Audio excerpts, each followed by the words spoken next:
Vivian Maier, la desconocida más famosa del mundo. Les presento a una fotógrafa aficionada que deambuló durante 4 décadas con su cámara y hoy está en los museos más importantes del mundo. Y vamos a hablar de ella, claro, después de la intro.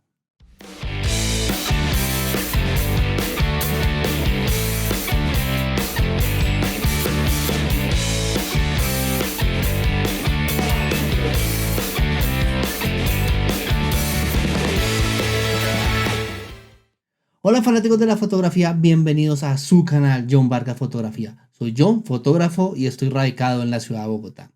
Dentro de la serie de grandes fotógrafos hoy tendremos un episodio muy fascinante. Esta es una historia que tiene todos los matices de una gran novela, con un inicio tan surreal como fascinante. Si no es por una serie de eventos aleatorios no podríamos hoy disfrutar de la obra de esta gran fotógrafa. En 2007, un joven de 29 años, Jon Malov, investigaba junto al escritor Daniel Podorgelski para crear una historia ilustrada del vecindario Portage Park en Chicago para un libro de una serie de imágenes de América. Por menos de $400, Malov compró una parte significativa del acervo fotográfico de Vivian, contenido en el locker que la fotógrafa no pudo pagar.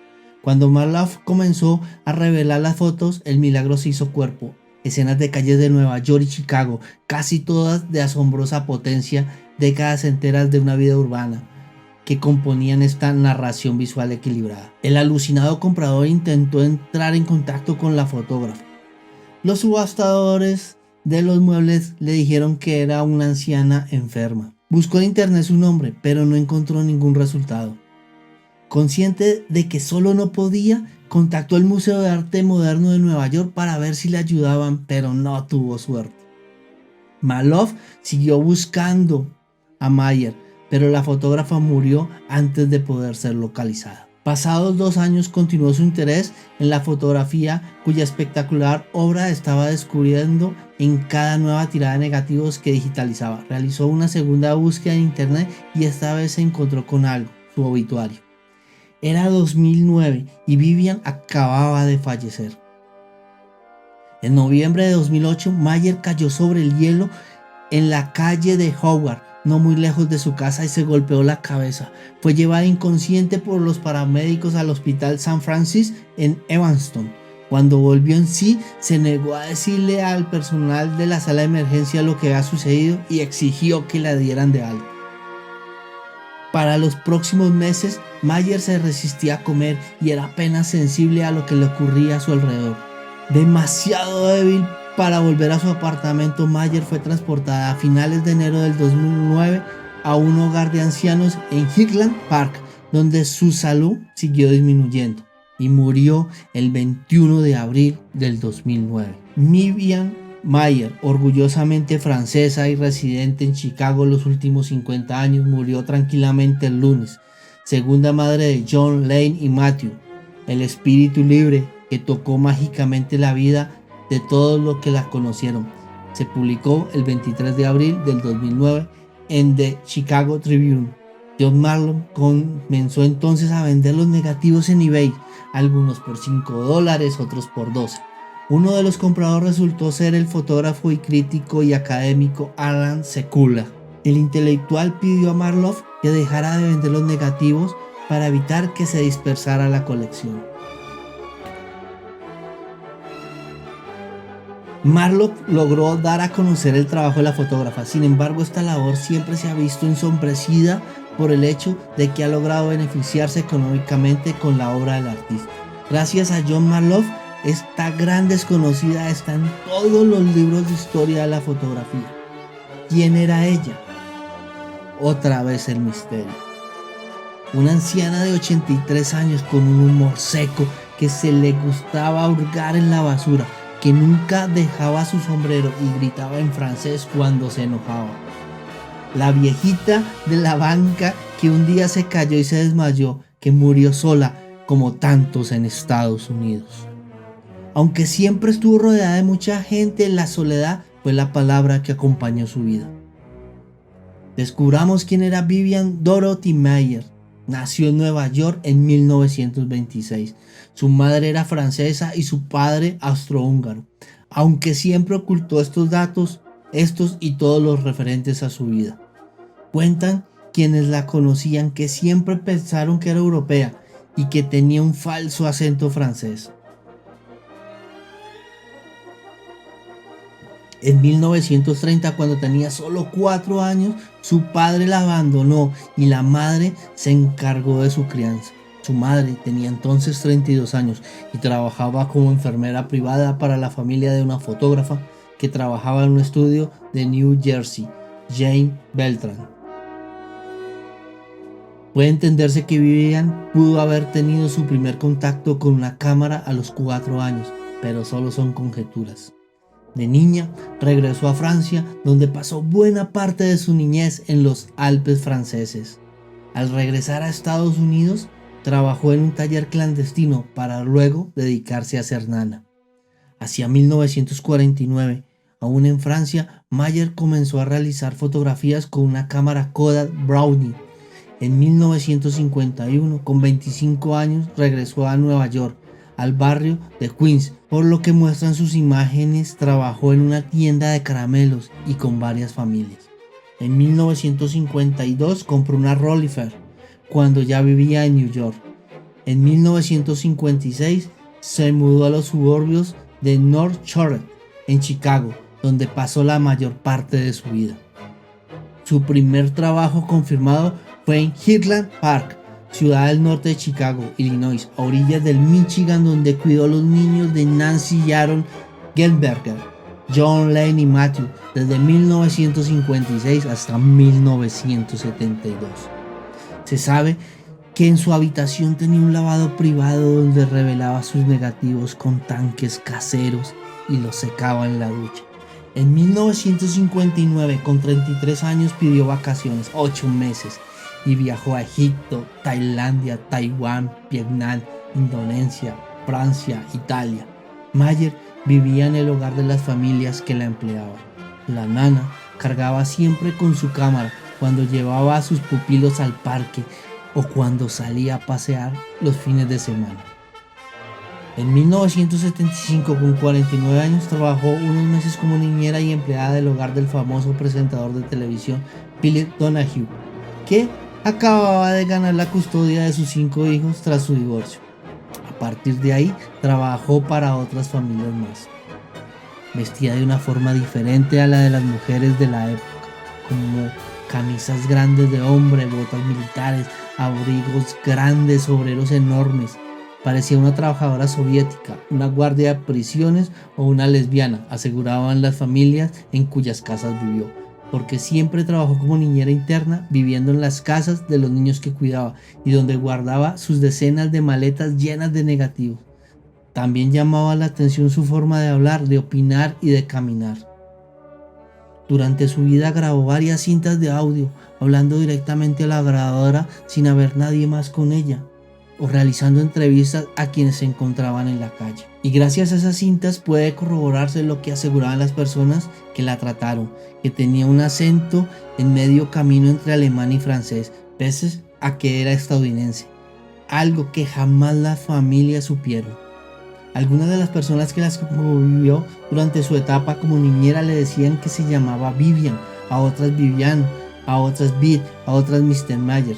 En el laboratorio fotográfico en el que a veces llevaba a imprimir sus fotos le decían que se llamaba la señora Smith, tras indicarles antes de que no quería dar su nombre y no tenía número de teléfono, cuando le pidieron los datos para informarle cuando estuvieran impresas las fotos. La cantidad de maletas con las que viajaba, una vida a cuestas, fueron solo el principio. Llegó a acumular cientos de periódicos y miles de objetos sin uso aparente, padeció Diógenes. Su forma de actuar le fue haciendo cada vez más complicado encontrar trabajos de niñera, y su excesiva acumulación la llevó a tener que alquilar lonjas para guardar las cosas que no cabían en las casas en las que vivía, lastrando su economía hasta el final de sus días. Lo que Vivian nos dejó.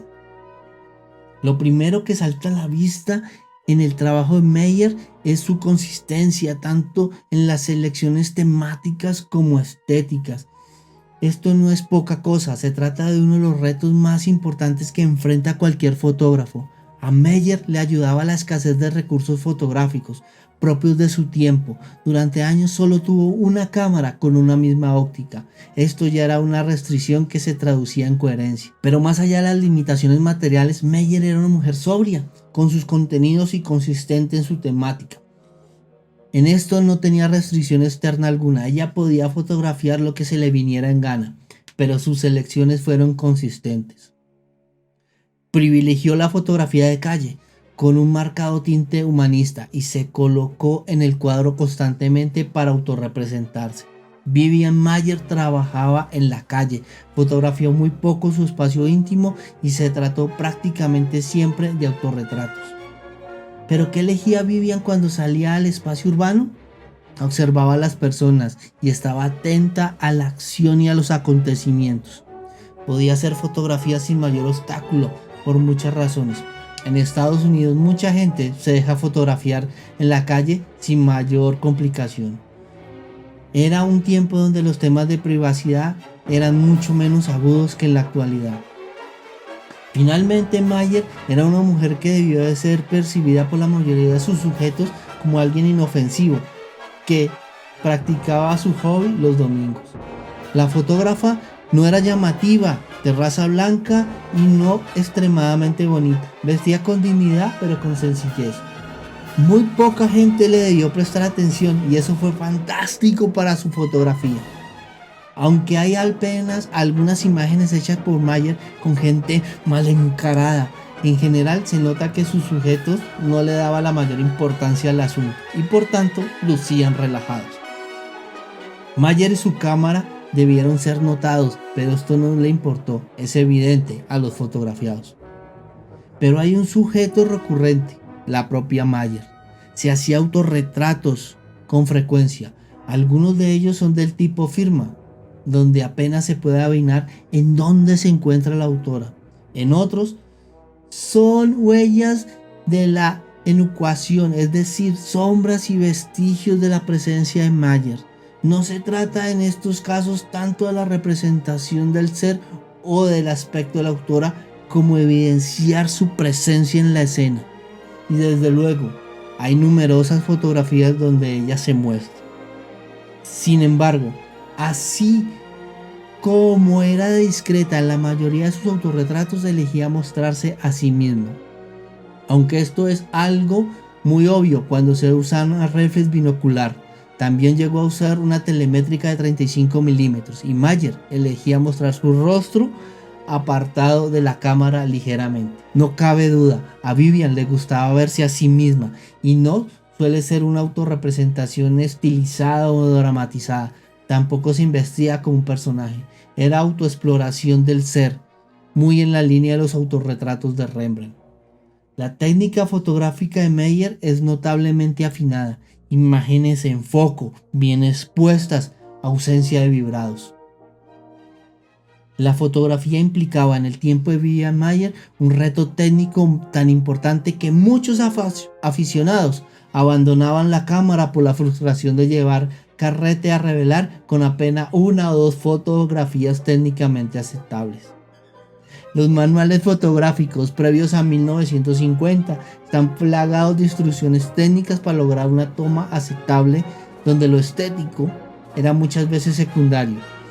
Y en este contexto es de hacer notar el dominio que tenía Vivian Maier de la cámara.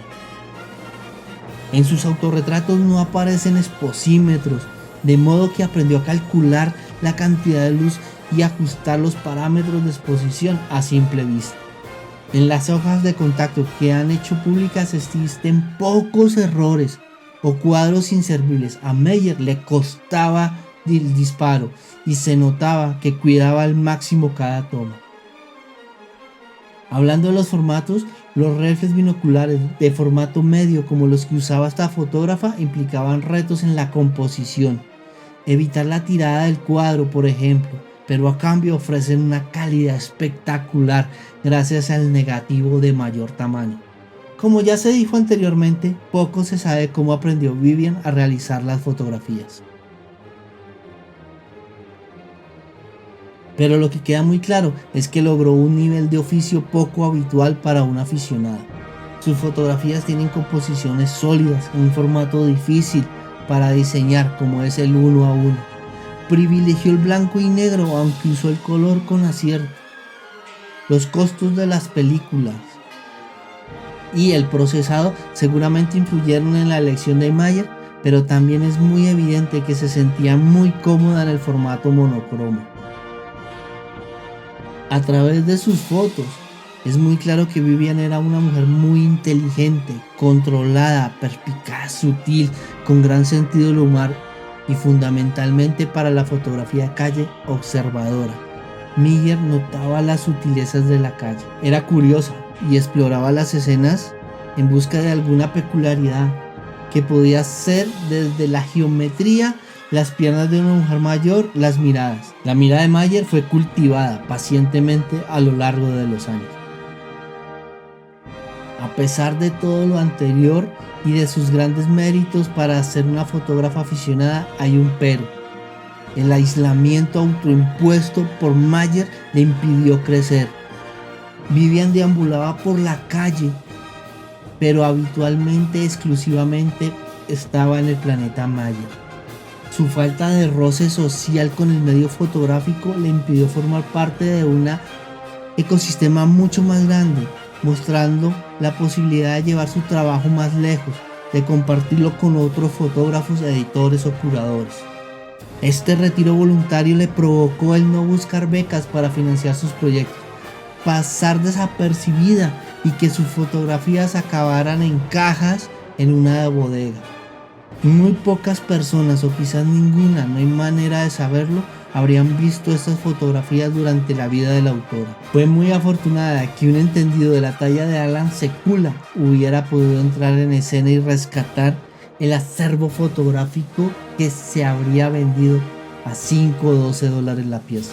Afortunadamente, el eventual rescate de estas fotografías han permitido a la comunidad fotográfica maravillarse con el trabajo de Mayer. Bueno, fanáticos de la fotografía, esto ha sido todo por hoy. Espero que les haya gustado el video. Y ahora el compromiso es por parte de ustedes. A suscribirse al canal, a compartirlo en sus redes sociales. Y nos vemos en una próxima oportunidad. Hasta luego.